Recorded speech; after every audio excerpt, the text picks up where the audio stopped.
Dr. Langer, many people complain of fatigue, lack of energy. It's very common, right? Commonest complaint that I see walking through my door in Berkeley, California is my patients telling me that they're tired all the time, they go to sleep tired, and they wake up tired. Very few people come to see a doctor because they're complaining of too much energy. Well, but at what point does it become chronic?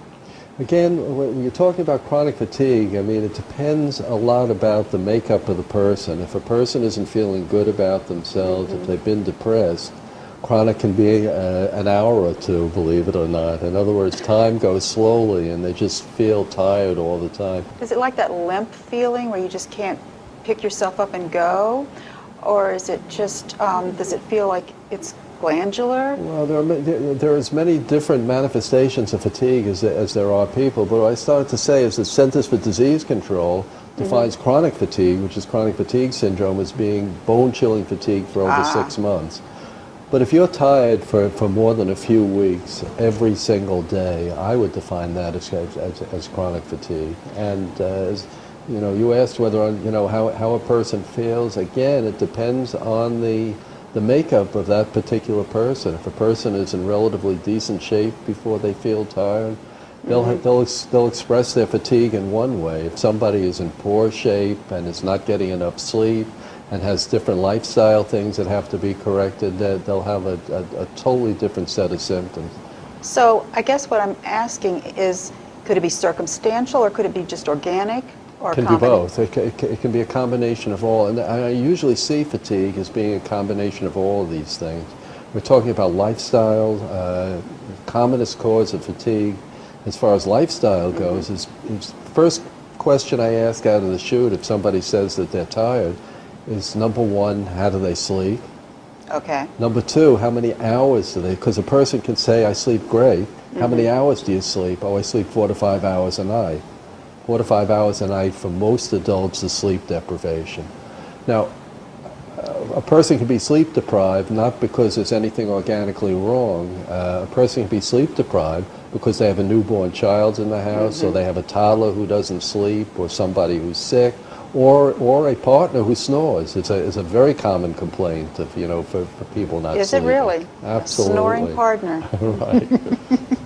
So that would be circumstantial. That would be circumstantial, right? But as a person experiences fatigue for a long period of time, what starts out perhaps as a lifestyle kind of an event can evolve into more of an organic event. In other words, as your body is stressed out due to the fatigue, your immune system starts to suffer, your adrenal glands start to suffer, your other glandular systems start to suffer, and superimposed upon that, a person's digestion is off, or they're too tired to cook for themselves or to get food, which is very often a common event in people who are too tired. They're too tired to really live. They're too tired to really eat the right kinds of food, so they start to develop subclinical malnutritions, in other words, nutrient deficiencies, and it starts to cascade. So you really have to intervene and help on many different levels.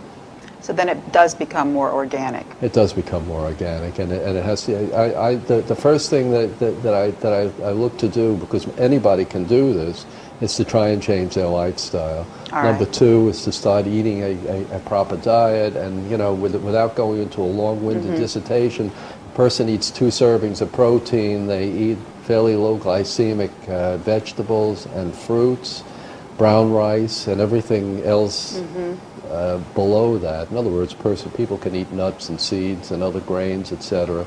But if they eat that as a fundamental diet and they take some fundamental nutrients, including multivitamin with trace minerals, including essential fatty acids, including a little extra vitamin C for an antioxidant, and calcium magnesium, because most people aren't getting enough calcium. They're getting the basic matrix of what they need to add to a decent diet. So when you start to have those things covered, if a person is still tired, then we start looking for glandular problems and other more esoteric causes of fatigue. All right. Well, thank you, Dr. Langer. Pleasure.